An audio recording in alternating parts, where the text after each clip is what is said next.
ఈ మధ్య కాలంలో చాలామందికి జ్వరాలు వచ్చి తగ్గినా, తర్వాత ఎన్ని మందులు వాడినా దగ్గు మాత్రం తగ్గడం లేదు. ఇలాంటి దగ్గు తగ్గాలంటే మేము ఇంట్లో ట్రై చేసిన టెస్టెడ్ డ్రింక్స్ కొన్ని చెప్తాను. ఇవి ఒక వారం వరకు వాడాల్సి ఉంటుంది.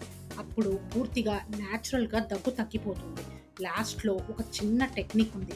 సో, ఈ వీడియోని మొత్తం చూసేయండి. ఎవరైనా ఇలాంటి దగ్గుతో బాధపడుతున్న వారికి ఈ వీడియోని షేర్ చేయండి. Morning drink ginger tea plus honey.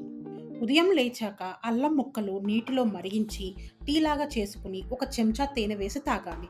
ఇది దగ్గును తగ్గిస్తుంది, గొంతు మంటను కూడా తగ్గిస్తుంది, ఇమ్యూనిటీని పెంచుతుంది. ఆఫ్టర్నూన్ డ్రింక్ ములేతీ టీ. భోజనం తర్వాత ఒక కప్పు ములేతీ టీ తాగితే గొంతు నొప్పి తగ్గి దగ్గు తగ్గుతుంది.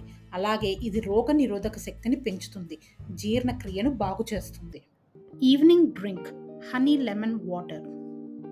సాయంత్రం వేళ ఒక గ్లాసు వెచ్చని నీటిలో ఒక చెంచా తేనె, కొన్ని చుక్కల నిమ్మరసం వేసి తాగండి. ఇది దగ్గును తగ్గిస్తుంది. అంతేకాక వైటమిన్ సి ద్వారా ఇమ్యూనిటీ పెరుగుతుంది. Night drink turmeric milk.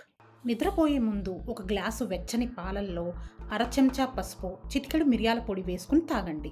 ఇది గొంతును కాపాడుతుంది, రాత్రి వేళల్లో దగ్గు ఎక్కువగా రాకుండా చూసుకుంటుంది మరియు బాగా నిద్రపడుతుంది. ఎనీ టైమ్ డ్రింక్ పుదీనా డ్రింక్. రోజులో ఎప్పుడైనా దగ్గు ఎక్కువగా ఉంటే పుదీనా టీ తాగండి. ఇది దగ్గును మరియు తలనొప్పిని తగ్గిస్తుంది, జీర్ణక్రియకు కూడా చాలా ఉపయోగపడుతుంది. ప్రతి 2 రోజులకు ఒకసారి చిటికెడు పసుపు వేసి ఆవిరి పట్టండి. ఇలా చేయటం వల్ల మన ఊపిరితిత్తుల్లో ఉండే బ్యాక్టీరియాలు, వైరస్లు క్లియర్ అయ్యి త్వరగా రిలీఫ్ ఇస్తుంది. ఇది 2 రోజులకు ఒకసారి మాత్రమే చేయాలి. ఎందుకంటే ఎక్కువ సార్లు చేస్తే ఊపిరితిత్తుల్లో ఉండే ప్లూరల్ లైనింగ్ పాడైపోతుంది. ఈ వీడియోలో చూపించినట్లుగా ఈ డ్రింక్స్ అన్నీ 7 రోజుల పాటు తాగండి. దగ్గు సహజంగానే తగ్గిపోతుంది.